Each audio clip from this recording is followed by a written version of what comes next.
February 12, 1946. Hours after receiving his honorable discharge from the United States Army, Sergeant Isaac Woodard stepped onto a Greyhound bus in Augusta, Georgia, still wearing his uniform with sergeant stripes on his sleeves and battle medals on his chest. By morning, he would be permanently blind, his eyes destroyed by the very law enforcement sworn to protect American citizens. What happened that night would shake a president, transform a federal judge, and the person who did this to him would be acquitted.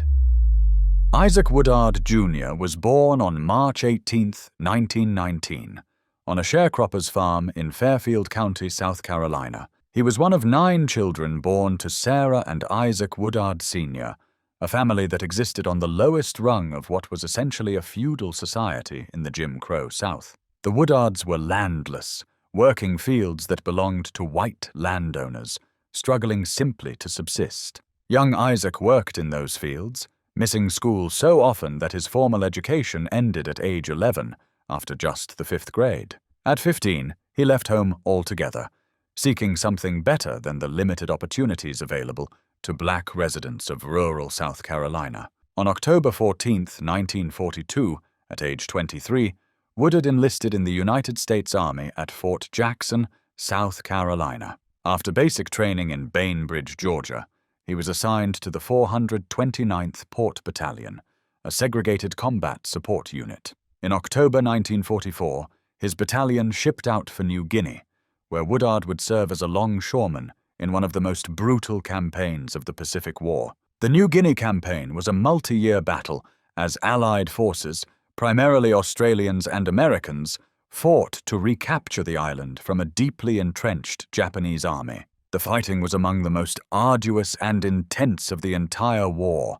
All sides suffered significant casualties in dense jungle terrain and hostile conditions. Isaac Woodard's unit performed critical operations, loading and unloading military ships that sustained Allied troops fighting to retake the island. They worked under intense enemy fire, each day bringing the threat of death from Japanese artillery and air attacks. Despite being only 5 feet 8 inches tall and weighing less than 150 pounds, Woodard proved himself an exceptional soldier. His courage under fire and leadership qualities earned him promotions, first to Technician 5th grade, equivalent to corporal, and later to Technician 4th grade, equivalent to sergeant. For his service in the combat zone, Woodard was awarded a Battle Star for his Asiatic Pacific Campaign Medal. He also received the American Campaign Medal and the World War II Victory Medal. After 3.5 years of service, including months of facing enemy fire in the Pacific,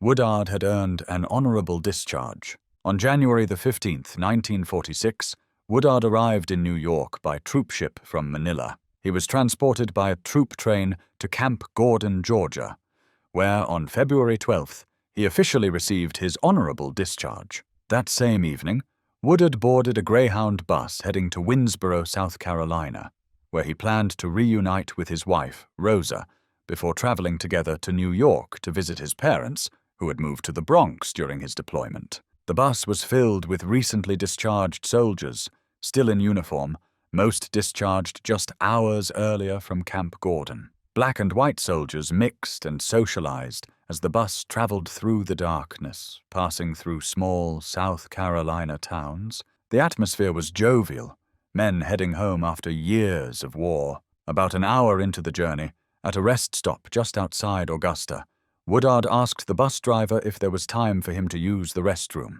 The driver, a 33-year-old white man named Alton Blackwell, exploded. "Hell no! Damn it, go back and sit down. I ain't got time to wait." Woodard, who had just spent years defending his country, who had stood under enemy fire in the Pacific, responded firmly. "Damn it, talk to me like I'm talking to you.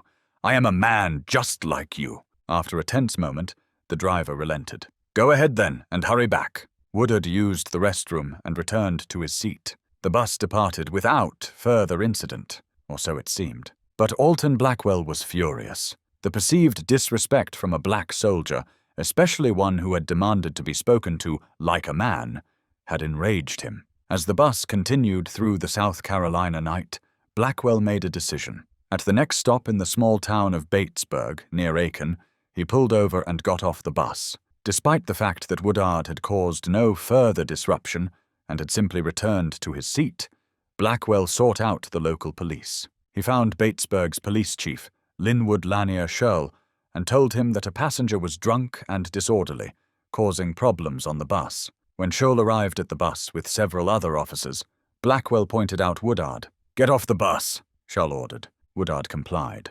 He stepped off the bus, still in his army uniform, standing before the police chief and several officers. Shirl demanded to see Woodard's discharge papers. When Woodard attempted to explain what had actually happened, tried to tell his side of the confrontation with the bus driver, Shirl told him to shut up. What happened next would haunt America for decades. According to Woodard's later testimony, he was still trying to explain when Shirl struck him across the head with his blackjack, a leather-wrapped baton weighted with metal shot. Stunned, Woodard instinctively grabbed the weapon, wresting it from Shirl's hands.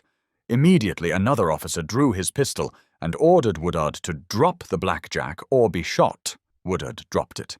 The officers then dragged Woodard to a nearby alleyway, away from the eyes of any bus passengers. There, they beat him repeatedly with their nightsticks. They arrested him for disorderly conduct and drunkenness, though multiple witnesses would later testify that Woodard had not been drinking and had caused no disturbance. But the beating didn't end in the alleyway. The officers took Woodard to the town jail several blocks away. According to his testimony, during that walk, after they had turned the corner and were no longer visible from the bus stop, Shirl asked him if he had been discharged from the army. When Woodard said yes, the beating intensified. Throughout that long night in the Batesburg jail, Linwood Shirl continued to assault Isaac Woodard. Woodard would later testify that he was beaten for saying yes instead of yes, sir. The blows kept coming. And then Shirl began jamming the end of his blackjack into Woodard's eyes. Again and again, the hard metal struck Woodard's eye sockets.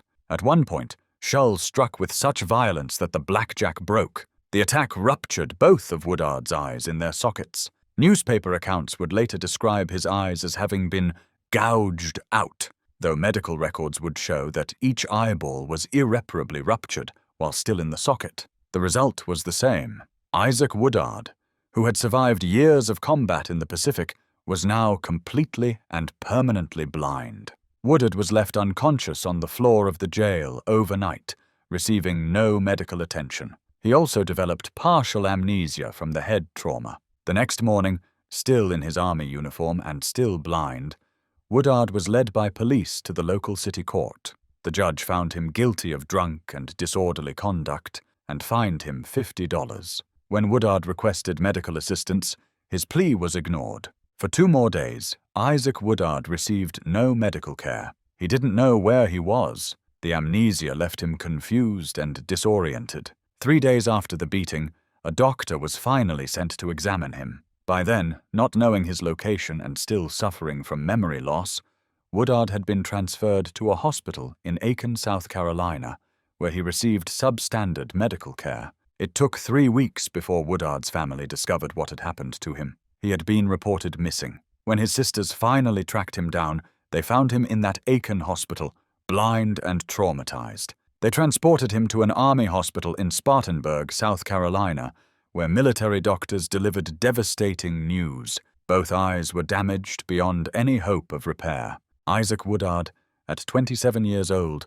would never see again. His wife, Rosa, saw no future in the situation. In May 1946, just 3 months after the attack, she obtained a legal separation. The decorated veteran who had served his country was now blind, divorced, and dependent on his family for basic survival. Woodard's sisters brought him to the family's new home at 1100 Franklin Avenue in the Bronx. His mother prayed nightly for relief for her son, telling family members that the loss of a leg or arm would have been less devastating than the loss of sight. Isaac fumbled around the apartment, untrained in how to live as a blind person. He complained to his mother that his head felt like it was going to burst, that his eyes ached constantly. He had only 5 years of formal education and had worked exclusively in manual labor jobs that required vision. His future looked bleak. But then Walter Francis White, executive secretary of the NAACP, learned of Woodard's case. In the middle of what civil rights attorney Thurgood Marshall called the terrible season of 1946, when multiple black veterans were being attacked across the South after returning from war, Isaac Woodard walked into the NAACP's New York City offices. White found Woodard to be polite and handsome, with the ramrod straight bearing of a soldier, despite his blindness. "I saw you, Mr. White, when you visited my outfit in the Pacific," Woodard said. Then Woodard sat down and gave a sworn affidavit detailing what Police Chief Linwood Sherrill had done to him. White recognized immediately that Woodard's case could become a rallying point for civil rights, a symbol of how black veterans were treated after sacrificing for their country. White reached out to someone who could amplify Woodard's story to millions of Americans: Orson Welles. Welles was already one of the most famous men in America. The actor, director, and radio personality behind Citizen Kane and the infamous War of the Worlds broadcast had a massive audience for his ABC radio show, Orson Welles Commentaries. Welles was also a committed civil rights advocate. On July 28, 1946, Orson Welles read Isaac Woodard's affidavit over the airwaves to the nation. He didn't just read it. He condemned it. He called the South Carolina government's inaction intolerable and shameful. And crucially, he did something that was almost unprecedented at the time. He named the police chief responsible, Linwood Sherrill. Usually, Southern police departments closed ranks around officers accused of brutality against black citizens. By pulling back that veil and naming Sherrill specifically, Welles sparked nationwide attention and calls for justice. He devoted not just one broadcast to Woodard's case, but 4 subsequent broadcasts as well. The Museum of Broadcasting would later note that the NAACP believed Welles' broadcasts did more than anything else to prompt the Justice Department to act. The story spread through popular culture. A month after the beating, calypso artist Lord Invader recorded an anti-racism song titled "God Made Us All," with the last line directly referencing Woodard's blinding. Folk singer Woody Guthrie wrote and recorded "The Blinding of Isaac Woodard," explaining that he wrote it so's you wouldn't be forgetting what happened to this famous Negro soldier. Letters flooded the White House. Americans, particularly those who had served in World War II or had family members who served, were outraged. A decorated veteran, still in uniform, beaten and blinded for asking to use a restroom? On September 19, 1946, 7 months after the attack, Walter White met with President Harry S. Truman in the Oval Office to discuss the Woodard case. According to historical accounts, when Truman heard the story in the context of South Carolina authorities doing nothing for 7 months, he exploded with anger. The next day, Truman wrote to Attorney General Tom Clark demanding action. 6 days later, on September 26th, Truman directed the Justice Department to open a federal investigation. A quick investigation followed, and on October 2nd, Linwood Sherrill and several of his officers were indicted in U.S. District Court in Columbia, South Carolina. The case fell under federal jurisdiction because the beating had occurred at a bus stop on federal property, and because Woodard had been in his military uniform at the time. But securing an indictment was one thing. Getting a conviction in South Carolina was quite another. On November 5, 1946, the trial of Linwood Sherrill began in the federal courthouse in Columbia. The courtroom was packed and rigidly segregated. Sherrill's supporters occupied one section of the gallery, determined to witness what they saw as the federal government's overreach being repudiated. A delegation of anxious black college students occupied the other section, hoping to witness justice. The presiding judge was Julius Watties Waring, an 8th-generation Charlestonian whose father had been a Confederate veteran and whose family had been slaveholders for generations. At the start of the trial, Waring was no civil rights advocate. He was a product of the white Southern establishment. The prosecution's case was shockingly weak. The jury pool was entirely white, drawn from voter registration lists in a state where black citizens were systematically disenfranchised. South Carolina had one of the highest black populations of any state, approximately 40%, yet not a single black person sat on the jury. Isaac Woodard took the witness stand wearing a brown suit and green sunglasses having to be led to the chair by court staff. He described the confrontation with the bus driver, how he had insisted on being spoken to like a man. He testified that Shull had struck him with a blackjack, that he had grabbed the weapon in self-defense, that another officer had drawn his gun and forced him to drop it. He described being beaten repeatedly on the way to the jail, and he testified about what happened in that jail cell, how Shull had jammed the end of his blackjack into Woodard's eyes again and again.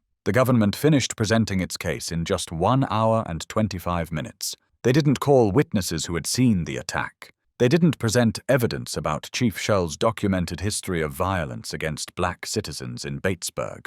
The NAACP's Franklin Williams sat in the courtroom furiously taking notes, watching the prosecution essentially hand the case to the defense. Linwood Shull took the stand in his own defense. His claim was simple. He had only hit Woodard once. He didn't know how the man's eyes had been destroyed. The defense rested. Judge Waring prepared to send the jury to deliberate. As they filed out of the courtroom at 6:28 p.m., Waring told his assistant U.S. Marshal, "I'll be back in a few minutes." The marshal was bewildered. "Your Honor, you can't leave. This jury is going to be back in 5 minutes." "They're not coming back in 5 minutes," Waring said, "because I won't be here." Waring refused to allow what he knew would be a shamefully quick acquittal to happen on his watch. He took a leisurely walk through downtown Columbia to the state capitol and back, taking 25 minutes. When he returned, the jurors had been pounding on the door for 20 minutes, insisting they had reached a verdict. At 6:56 p.m., 28 minutes after beginning deliberations, the jury returned. The clerk read their unanimous verdict: not guilty. The courtroom erupted in applause from Shull's supporters. Judge Waring's wife, Elizabeth, quietly left the courtroom in tears. Isaac Woodard told Franklin Williams afterward, "The right man hasn't tried him yet." Linwood Shull walked out of that courthouse a free man. He would live out his life in Batesburg, South Carolina, dying at the age of 95 on December 27, 1997, never facing any punishment for what he had done. But if Linwood Shull escaped earthly justice, the aftermath of Isaac Woodard's blinding would reshape American history. Judge J. Watties Waring was transformed by what he had witnessed. He later described the trial as his baptism by fire. Waring had been horrified to be made part of what he recognized as a travesty of justice. His conscience was awakened. From his Charleston courtroom, he would go on to issue major civil rights decisions. 3 years later, the Supreme Court would adopt Waring's language and reasoning in Brown v. Board of Education, the landmark case that declared school segregation unconstitutional. President Truman's response was even more dramatic. In December 1946, 1 month after the jury acquitted Shull, Truman established the President's Committee on Civil Rights through Executive Order 9808. This 15-member interracial commission included the president of General Electric, academics from institutions like Dartmouth, and activists including Sadie Tanner Alexander, a black attorney from Philadelphia. Truman asked them to report their findings by the end of 1947. On June 29, 1947, President Truman addressed NAACP's annual convention, becoming the first American president ever to speak at their meeting. The address was broadcast nationwide by radio. Truman called civil rights a moral priority for the nation. Then, on July 26, 1948, following his Civil Rights Commission's recommendations, President Harry S. Truman issued Executive Order 9981. With the stroke of a pen, Truman desegregated the United States Armed Forces. No longer would men like Isaac Woodard serve in segregated units. The military, which had sent Woodard to fight in a segregated battalion, would become one of the first major American institutions to integrate. Isaac Woodard himself struggled in civilian life. The Veterans Administration initially provided only partial payments for his disability, because the blinding had occurred after his discharge, not during active service. Only after Woodard wrote a letter in 1952 explaining his desperate need for assistance was his pension increased to the equivalent of $14,000 per year in contemporary money. On August 16, 1946, a benefit concert was held for Woodard at Lewiston Stadium in Harlem. Entertainers including Billie Holiday, Woody Guthrie, Cab Calloway, Milton Berle, and boxer Joe Louis participated. The event drew 20,000 people and raised $10,000 for Woodard, equivalent to about $130,000 today. Standing before that crowd of 20,000, Isaac Woodard spoke words that captured both the tragedy of his situation and his hope for the future. I spent 3.5 years in the service of my country and thought that I would be treated like a man when I returned to civilian life, but I was mistaken. If the loss of my sight will make people in America get together to prevent what happened to me from ever happening again to any other person, I would be glad. With the money from the benefit concert, Woodard bought a home in the Bronx. When the city claimed it through eminent domain, he used those funds to invest in a building with multiple apartments and businesses, including a funeral home and a small factory. His family helped him collect rent and manage the properties. Woodard lived quietly for the rest of his life in New York City. His nephew, Robert Young, later recalled that his uncle rarely spoke about what had happened to him that night in Batesburg. Young worked alongside his uncle for years, helping him navigate life without sight. On September 23, 1992, Isaac Woodard died at the age of 73 in the Veterans Administration Hospital in the Bronx. He was buried with full military honors at Calverton National Cemetery in New York. In 2018, 72 years after that morning in Batesburg City Court, a judge acting on the town's motion officially vacated Isaac Woodard's conviction for drunk and disorderly conduct. On February 9, 2019, a historical marker was dedicated in Batesburg-Leesville, South Carolina, at the site where Isaac Woodard was attacked. The marker tells his story and notes how the incident led President Truman to form the Council on Civil Rights and issue the executive order desegregating the armed forces. The text is repeated below in Braille. At the dedication ceremony, Woodard's 81-year-old nephew Robert Young spoke about his uncle. "Uncle Isaac, you gave your family all of you," Young said. "You will always be an inspiration to many in our nation, but you will also always be my Uncle Isaac." Mayor Lancer Scholl of Batesburg-Leesville, who is not related to Linwood Scholl, spoke at the ceremony as well. "The importance in the community is just to honor a soldier, to honor an African-American hero who's from our town that was forgotten," he said. This moment was the cornerstone for the civil rights movement in our country. Federal Judge Richard Gergel, who researched Woodard's case extensively, put it simply: there were multiple episodes of black veterans abused across the South. They were serving their country, fighting for American liberty and freedom, and not given liberty and freedom when they came back home. Isaac Woodard's story is one of profound injustice. A man who had survived enemy fire in the Pacific, who had earned battle stars and promotions for his courage under fire, was beaten and blinded by the police chief of a small southern town because he had asked to use a restroom and insisted on being spoken to like a man. The man who destroyed his eyes walked free, celebrated by his community, and died of old age having never faced consequences. But Woodard's story is also one of profound impact. His blinding awakened the conscience of a president and a federal judge. It helped spark a national conversation about the treatment of Black Americans, particularly veterans who had fought for freedoms they themselves were denied. It contributed directly to the desegregation of the armed forces and indirectly to the broader civil rights movement that would follow. 20,000 people filled a stadium in Harlem to support a blind veteran they had never met. Musicians wrote songs about him. A president changed national policy because of him. A judge's entire worldview was transformed by witnessing the injustice done to him. Isaac Woodard asked only to be treated like a man. For that simple request, he lost his sight. But in losing his sight, he helped America begin to see.